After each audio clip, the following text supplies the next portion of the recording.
안녕하세요. 의료원TV 정형외과 전문의 김경환입니다. 지난 시간에 이어 오늘도 실제 환자분의 문의 내용을 바탕으로 궁금한 점을 풀어드리는 시간을 갖도록 하겠습니다. 여러분들도 보시다가 궁금한 점 문의 주시면 성심껏 설명드리도록 하겠습니다. 자, 환자분의 실제 질문 내용을 한번 읽어보도록 하겠습니다. 원장님, 저는 76세 여자로 맨 처음에 허리에 통증부터 왔었습니다. 주변에서 운동을 하면 좋아진다고 해서 운동을 열심히 했더니 허리 통증은 사라지더라고요. 그런데 걸을 때 오른쪽으로 가야 하는데 자꾸 왼쪽으로 가는 것 같고 다리에 통증이 발생해서 동네 병원을 다시 방문했더니 요추신경이 눌린 협착증이라고 진단해 주시고 주사 치료를 2번 정도 받고 3개월 정도는 괜찮았었습니다.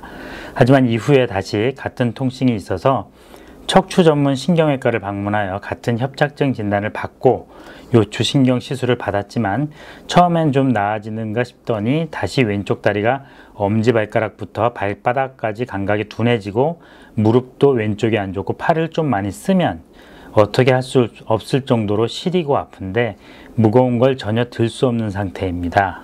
왜 그럴까요? 이런 증상 모두가 요추 척추관 협착증과 관련된 증상일까요? 라고 문의를 해주셨습니다. 네, 저도 느끼고 있는 거지만 나이가 들면 슬픈 게 전신이 안 아픈 곳이 없다는 거죠. 지금 말씀해 주신 내용을 정리해 보면 허리 협착증을 진단받으시고 주사치료와 신경시술까지 받으셨는데 허리 통증은 좀 덜해졌지만 다리의 감각이 둔하고 걸을 때 통증으로 불편하시면서 보행장애와 팔의 통증 그리고 힘 빠짐이 동반된 상태로 말씀해 주셨습니다.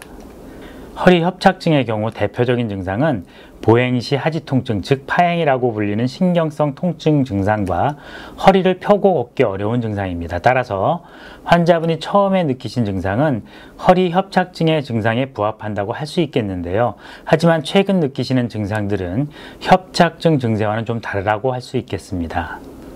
먼저 보행장애나 다리의 감각 저하는 머리 쪽에 좀 더 가까운 신경, 즉 척수라고 하는 신경 기둥이 압박되는 소견으로 판단됩니다. 이 신경 기둥인 척수에서 척추신경 가닥들이 나와 팔다리를 포함한 전신의 근육과 장기들을 지배합니다. 이 신경 기둥은 대개 등 척추에서 상위 허리 척추까지 내려오고 이후에는 신경 가닥들만 내려가게 됩니다.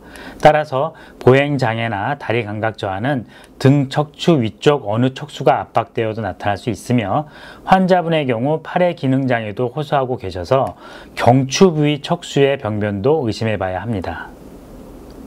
척추 가닥 신경들보다 척수에 생긴 병변은 방치할 경우 영구 손상을 만드는 경우가 많습니다. 따라서 증상만 치료하지 마시고 MRI 등의 검사를 시행하시어 정확한 진단을 받고 병변에 합당한 치료나 수술을 받으시는 게 바람직합니다. 여러분들이 어떻게 생각하실지는 모르겠지만 제가 늘 당부드리는 건 검사에는 돈 아끼지 마시라는 겁니다. 어떤 병이든 정확한 진단을 받고 적절한 치료를 해야지 MRI 찍으면 뭐가 나올까 겁이 나서 1년이고 2년이고 엑스레이 한 장 보고 통증 주사나 물리치료만 주구장창 받다 보면 병이 심해져서 수술을 해도 회복이 안 되는 경우가 종종 있습니다. 되도록 빠르게 검사를 받아보고 정확한 진단 후 진단에 맞춰 바른 치료를 받는 것이 중요합니다. 자, 요즘은 100세 시대가 아닙니까? 지금 내 나이가 76세라고 아픈 걸 참고 집에만 있다는 건 바람직하지 않습니다. 지금 충분히 시술적 치료는 받아보셨다고 판단이 되고 아까 말씀드린 척수병변이 의심되므로 척추 전문의의 진료와 정밀한 검사를 통해 정확한 진단을 받아보시고 더 적극적인 치료를 고려해 보시라고 말씀드리고 싶습니다.